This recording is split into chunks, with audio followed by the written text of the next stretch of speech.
ہیلویتاس جرمنی نے یورپی یونین کے اشتراک سے لاہور میں ایک اعلیٰ سطحی تقریب کا انعقاد کیا جس میں حکومت، صنعت، سول سوسائٹی اور بین الاقوامی ترقیاتی اداروں کے اعلیٰ نمائندوں نے شرکت کی ہے۔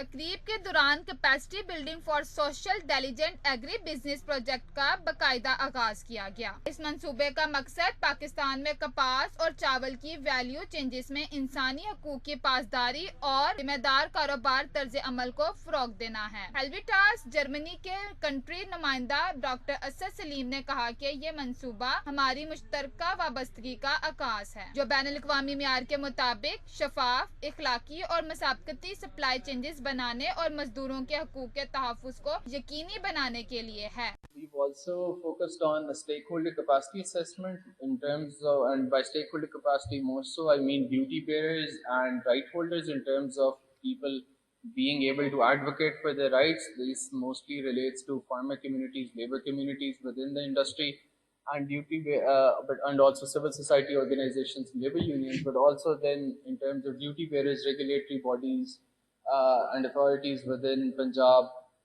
who are able to act or perform their roles as duty bearers in upholding human rights and labor standards. یورپی یونین وفد پاکستان کی پروگرام مینیجر مس مارٹا اوبادا یورپی یونین کاروباری شعبے میں انسانی حقوق کے احترام کو سرحدوں کے اندر اور باہر فروغ دینے کے لیے پرعزم ہے۔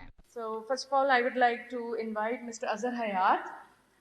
He is labor officer from Bahawalpur region, from Labor Department, Labor and Human Resource Department. So please come and take the chair.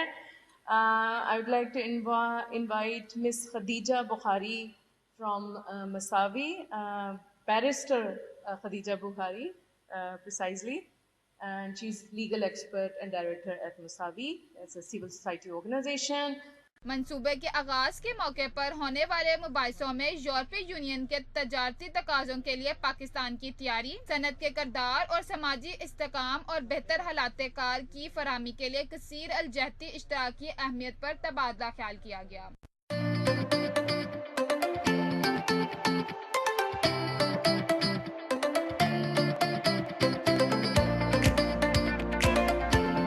یورپی یونین کی مالی معاونت سے چلنے والے اس منصوبے کے ذریعے پاکستان کے کپاس اور چاول کے برآمدی شعبے میں کاروباری اداروں، کسانوں اور مزدوروں کی معاونت کی جائے گی تاکہ وہ انسانی حقوق اور مزدوروں کے حقوق کے معیارات کو بہتر انداز میں نافذ کر سکیں۔